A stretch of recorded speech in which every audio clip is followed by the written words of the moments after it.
জাতীয় নাগরিক পার্টির পক্ষ থেকে নিন্দা জ্ঞাপন করছি। ফ্যাসিবাদী শক্তির বিরুদ্ধে যারা আজীবন লড়াই করেছিল, নুরুল কবির সহ অন্যান্য সাংবাদিক বৃন্দ, তাদেরকে জল করা হয়েছিল, ওনাদের চুল ধরে টান দেওয়া হয়েছিল এবং বিভিন্ন জায়গায় বিভিন্ন সাংবাদিকদের উপরে নির্যাতন চালানো হচ্ছে। সাথে সাথে নিন্দা জ্ঞাপন করছি বিভিন্ন জায়গায় এই যে ছাত্র জনতার এই আন্দোলনে অনেকে অনুপ্রবেশ করে বিভিন্ন জায়গায় জ্বালাও পোড়াও ভাঙচুরের নেতৃত্ব দিয়েছিল।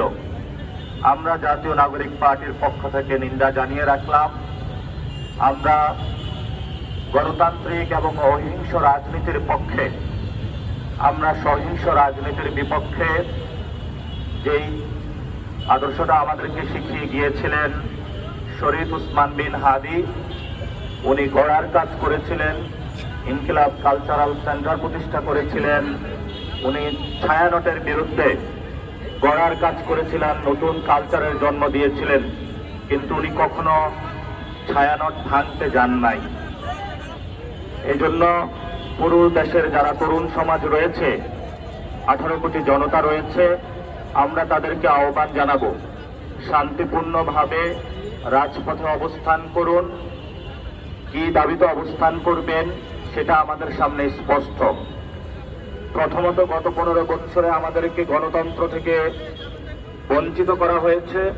ফলত আমাদের একটি গণতান্ত্রিক লড়াই ছিল, যে গণতন্ত্রের মধ্য দিয়ে আমরা একটি সাম্য, মানবিক মর্যাদা এবং ন্যায় বিচারের ভিত্তিতে একটি স্বাধীন বাংলাদেশের মানুষের যে আকাঙ্ক্ষা রয়েছে সেই আকাঙ্ক্ষা বাস্তবায়ন করতে পারব।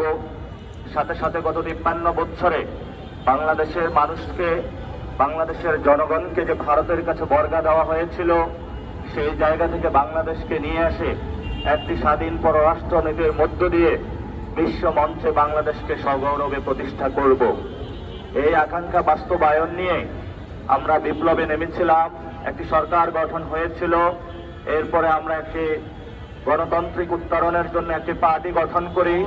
পার্টি গঠনের পরে বাংলাদেশে একটি সুষ্ঠু ইলেকশনের জন্য আমরা দাবি জানিয়েছিলাম। সেদিকেই যখন বাংলাদেশ যাচ্ছে, তখনই আমরা দেখতে পেলাম বাংলাদেশের 18 কোটি মানুষের অন্যতম কণ্ঠস্বর শরীফ উসমান বিন হাদিকে দিনে দুপুরে ঢাকাতে গুলিবিদ্ধ করে শহীদ করা হয়েছে।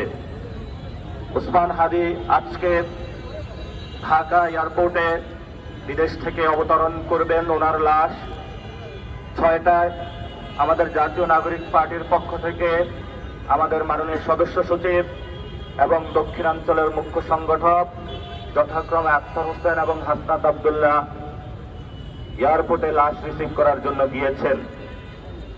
গতকালকে আমরা শাহবাগে অবস্থান করেছিলাম, কিন্তু আমরা যখন দেখেছি আমরা দিল্লির বিরুদ্ধে দাঁড়াচ্ছি, কারণ এই দিল্লি গত 53 বছরে আমাদের নদীগুলোকে শুকিয়ে দিয়েছিল। যেই নদীগুলোর মধ্য দিয়ে আমার কৃষাণ ভাইয়েরা প্রতিনিয়ত জীবিকা আহরণের মধ্যে একটি নতুন বাংলাদেশ গঠনের প্রত্যয় দেখেছিলেন।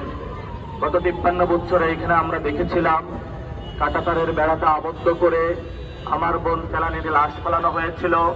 প্রতিনিয়ত প্রতি মাসেই আমাদের বাংলাদেশি নাগরিকদের তারা ধরে নিয়ে